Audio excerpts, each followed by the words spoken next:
اللہ لا برا، فرمایا بہت سے لوگ ایسے بھی ہوتے ہیں ظاہری صورتحال دیکھ کے انسان ان کی حالت کو اندازہ نہیں لگا سکتا، پراگندہ بال، بکھرے ہوئے بال، فرمایا اللہ کی پاک بارگاہ میں ان کی یہ شان ہوتی ہے، فرمایا لو اقسم علی اللہ لا برا، اگر وہ کسی بات کی قسم اٹھا کے کہہ دیں کہ اللہ کی قسم یوں ہوگا، رب ان کی قسم کی بھی لاج رکھتا ہے، جیسے وہ کہتے ہیں رب ویسے ہی کر دیتا ہے، ان کی زبان سے نکلی ہوئی باتوں کو رب پورا کر دیتا ہے۔ یہ استقامت کی برکتیں ہیں، اس لیے دین پر استقامت اختیار کرنا، قائم اور دائم رہنا، صراط مستقیم جس کو کہا گیا، یہ بہت بڑی نعمت ہے اللہ تعالیٰ کی، اور اسی کی ہمیں تلقین کی گئی کہ مجھ سے بار بار یہی دعا مانگو، استقامت، ثابت قدمی مانگو۔ اصل کمال ہے بھی یہی کہ انسان کوئی نیک عمل شروع کرے پھر اس پر ثابت قدم بھی رہے، اس کو کنٹینیو رکھے، اس کو جاری رکھے۔ یہ کیا عمل ہوا، چند دن کیا اور اس کو پھر چھوڑ دیا، یہ اللہ کی پاک بارگاہ میں پسندیدہ عمل نہیں ہے۔ آئیے اب ایک حدیث پاک سماعت کرتے ہیں، صحیح مسلم شریف کے حدیث پاک ہے۔ ان سفیان بن عبد اللہ الثقفی قال قلت یا رسول اللہ صلی اللہ علیہ وسلم قل لی فی الاسلام قولا لا اسأل عنہ احدا بعدک قال قل آمنت باللہ ثم استقم، او کما قال علیہ السلام۔ حضور کے ایک صحابی حضرت سفیان ابن عبداللہ الثقفی آ کر حضور کی پاک بارگاہ میں عرض کرتے ہیں یا رسول اللہ مجھے اسلام کی کوئی ایک ایسی بات بتا دیں، ایک ہی ایسی بات ہو، ایسی کوئی ایک انمول بات بتا دیں کہ جس کو جاننے کے بعد پھر مجھے اور پوچھنے کی ضرورت نہ رہے، آپ کے بعد پھر آپ کے علاوہ کسی اور سے کوئی اور بات مجھے پوچھنے کی ضرورت ہے، بس ایک ہی انمول بات، ایک ہی بات بتا دیں جس میں سب کچھ آ جائے، انمول بات بتا دیں، اور اس کے بعد مجھے کسی سے اور کوئی بات پوچھنے کی ضرورت نہ رہے، لا اسأل عنہ احدا بعدک، پھر آپ کے بعد اس بات کے بارے میں کسی اور سے کوئی سوال نہ کروں، میری ضرورت پوری ہو جائے، میری ضرورت اللہ اکبر۔ اب صحابی پوچھ رہا ہے حضور کی بارگاہ سے، اس کا مطلب ہے کہ صحابی کا بھی یہ عقیدہ ہے کہ حضور جانتے ہیں، حضور ایسی باتوں کا علم رکھتے ہیں، حضور ایسی باتوں کا علم رکھتے ہیں، وہ ایسی انمول بات بتا سکتے ہیں، ان کے علم میں اتنی گہرائی ہے، ان کو اللہ نے ایسا علم عطا کیا ہے، وہ بتا سکتے ہیں۔ اس لیے تو صحابی نے عرض کیا یا رسول اللہ ایسی بات بتائیں کہ اس کے بعد پھر کسی اور سے کوئی بات پوچھنے کی حاجت نہ رہے۔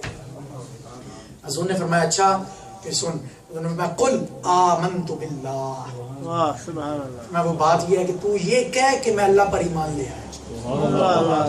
تو یہ کہہ کہ میں اللہ پر ایمان لے آیا، فرمایا ثم استقم، پھر اس پہ ڈٹ جا، جم جا، پھر اس پہ ڈٹ جا، اور کیونکہ جب تو نے رب کو مان لیا، پھر اب رب کو جب مان لیا ہے تو اب اس کی ہر بات ماننی پڑے گی، اب اسی پر اپنے آپ کو قائم دائم رکھ لے، ہمیشہ ہر معاملے زندگی کے ہر لمحے ہر گھڑی یہ بات تیرے ذہن میں رہے کہ میں اپنے رب پر ایمان لایا ہوا ہے، اس سے وعدہ کیا ہوا ہے، اس کے احکام کو دل و جان سے قبول کیا ہوا ہے، اس کے ساتھ میں نے لا الہ الا اللہ محمد رسول اللہ، جب انسان یہ پڑھ لیتا ہے تو اس کے کچھ تقاضے ہیں،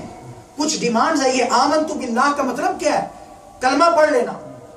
علامہ اقبال نے ایسے تو نہیں کہا، علامہ اقبال کہتے ہیں چوں می گویم مسلمانم بلرزم کہ دانم مشکلات لا الہ،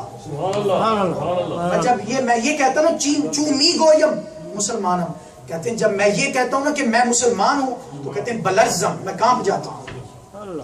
جب میں اپنے آپ کو یہ کہتا ہوں کہ میں مسلمان ہوں، بلرزم کہ میں کانپ جاتا ہوں۔ علامہ اقبال نے اس ذہن میں فوراً یہ جب پہلا جملہ بندہ سنتا ہے تو ذہن میں سوال آتا ہے کہ اس میں کون سی کانپنے والی بات ہے؟ کیوں علامہ اقبال کہہ رہے کہ میں جب اپنے آپ کو یہ کہتا ہوں مسلمانم بلرزم، میں کانپ جاتا ہوں جب اپنے آپ کو مسلمان، تو اگلے ہی مصرے میں اس کا جواب بھی دے دیا، فرمایا کہ دانم مشکلات لا الہ، میں کیونکہ میں جانتا ہوں کہ لا الہ الا اللہ پڑھنا آسان ہے اور اس پر قائم رہنا بڑا مشکل ہے۔ اصل کمال تو اصل بات تو لا الہ الا اللہ پر قائم رہنا ہے۔ فرمایا میں اس راہ کی مشکلوں کو جانتا ہوں، ثابت قدم رہنا یہ آسان کام نہیں ہے، اس لیے اللہ تعالیٰ نے ہمیں یہ دعا عطا کی کہ مجھ سے ہی مانتے رہا کرو یہ دعا، اہدنا الصراط المستقیم، مولا ہمیں استقامت والا اور ثابت قدمی والا راستہ عطا کر، جس میں ہم ادھر دائیں بائیں نہ دیکھیں، جس میں ہم پھسلیں نہ، جس میں کوئی جو بھی مولا کام کرے پھر اس پر قائم اور دائم ہو جائے۔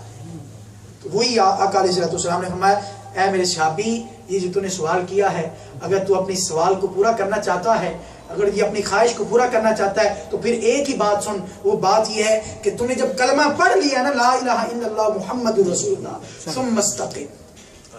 پھر اس پہ ڈٹ جا، قائم ہو جا، اس پہ جم جا. تو استقامت کا حکم دیا، استقامت اختیار کر، ثابت قدمی اختیار کر. تو اسی لیے یہ رمضان المبارک ہم جو بھی معمولات اللہ تعالیٰ نے تو ہدایت کا موقع عطا فرمایا، اب ہمیں یہ چاہیے کہ رمضان المبارک کے ساتھ سچی وفا کرتے ہوئے ان عبادات اور اطاعات اور فرما برداریوں پر اور ان نیک اچھے معمولات پر ثابت قدمی اختیار کر لیں، اگرچہ مقدار میں تعداد میں کمی واقع کر لیں لیکن عمل کو مکمل طور پر بند نہ کریں. اگر ہم یہ چاہتے ہیں کہ رمضان مبارک میں کیے ہوئے کام ہمارے اللہ کی پاک بارگاہ میں مقبول ہو جائیں تو پھر ہم ان اعمال کو جاری و ساری رکھیں، ان اعمال کو جاری و ساری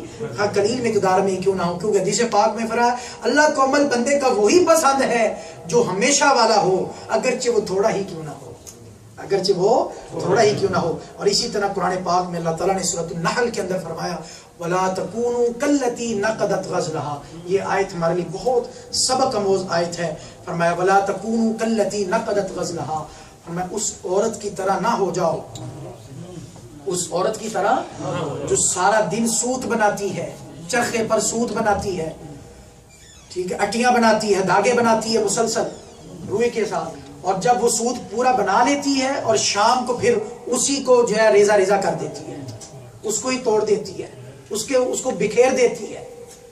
تو یعنی یہ اس کو آپ اگر ہم اپنی سادی زبان میں سمجھیں، ایک بندے نے بڑی محنت سے سارا دن دیوار بنائی، مزدور ایک معمار وہ سارا دن ایک دیوار بناتا ہے اور جب شام کو وہ دیوار بن جاتی ہے تو زور سے پاؤں مار کے اس دیوار کو گرا دیتا ہے. تو یہ میں بتایا گیا وَلَا تَكُونُوا كَالَّتِي نَقَضَتْ غَزْلَهَا، اب اس سے بڑا بیوقوف اور بدبخت کون ہوگا کہ جو محنت کر کے اپنی محنت کو ضائع کر دے، جتنی مشقت کی اور پھر اس کو ضائع کر دیا. وَلَا تَكُونُوا كَالَّتِي نَقَضَتْ غَزْلَهَا مِن بَعْدِ قُوَّةٍ أَنْكَاثًا، ہم اس عورت کی طرح نہ ہو جاؤ جو سود کاٹ لینے کے بعد اس کو مضبوطی سے باندھنے کے بعد پھر اس کو ٹکڑے ٹکڑے کر دیتی ہے، توڑ دیتی ہے، ریزہ ریزہ کر دیتی ہے. اس عورت کی طرح نہ ہو جاؤ. کیا مطلب؟ اگر ہم اپنی زبان میں سادہ انداز میں بات کریں تو میں یہ کہا جا رہا ہے کہ رمضان مبارک میں یہ نیکیوں کی دیوار کھڑی کر دینے کے بعد اب اس کو گرا نہ دینا، یہ نیکیوں کے سود تیار کر لینے کے بعد اس عورت کی طرح توڑ نہ دینا، اب اس کو قائم اور دائم رکھنا، اس عورت کی طرح نہ ہو جانا. گویا ہمیں بھی ثابت قدمی کا حکم دیا جا رہا ہے. اللہ تعالیٰ فرما رہا ہے اس عورت کی طرح نہ ہونا کہ جو سوت بنا کے اس کو پھر بعد میں ریزہ ریزہ کر دیتی ہے. تو گویا ہم اگر اپنی نیکیوں کے سوت بنا لیں، نیکیوں کی دیوار کھڑی کر لیں اور پھر خود ہی اپنے آپ ہی اس دیوار کو گرا دیں تو ہمارے پلے کیا رہے گا؟ بدبختی کے سوا کچھ نہیں ہے. آج کی ساری گفتگو کا خلاصہ اور نچوڑ یہ ہے کہ اعمال کی قبولیت کا جو ذریعہ ہے وہ استقامت ہے، وہ ثابت کریں، اور تمام نیکیوں اور اعمال کی جو جڑ اور روح ہے وہ استقامت ہے، وہ نیکیوں پر ثابت قدمی اختیار کرنا ہے. اللہ تعالیٰ سے یہی دعا کرتے ہیں، حدیث پاک میں بھی یہی دعا سکھائی گئی،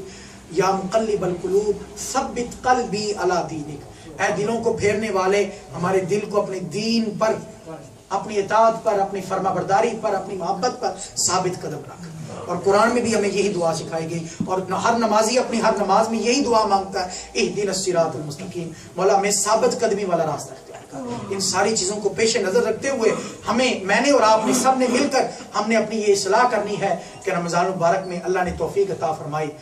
ہم جو بھی اعمال کرتے رہے ان کو اگرچہ تعداد میں کم کر لیں لیکن ان کو جاری و ساری رکھنا چاہیے. ایسا نہ ہو کہ رمضان المبارک کے چلے جانے کے بعد مسجد بالکل ویران ہو جائے، بے آباد ہو جائے، یہاں کوئی نمازی نہ آئے، یہاں کوئی نماز پڑھنے والا نہ آئے، مسلمان وہی محلہ، وہی جگہ، وہی شہر،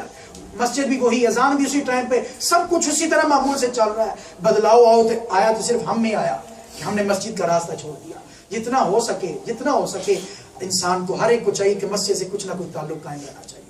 اللہ تعالیٰ کی پاک بارگاہ میں دعا کرتے ہیں جو کچھ بھی بیان ہوا سنا ہے، مجھے بھی آپ سب کو ان باتوں کو ہمیشہ یاد رکھنے اور ان پر عمل کی توفیق عطا فرمائے.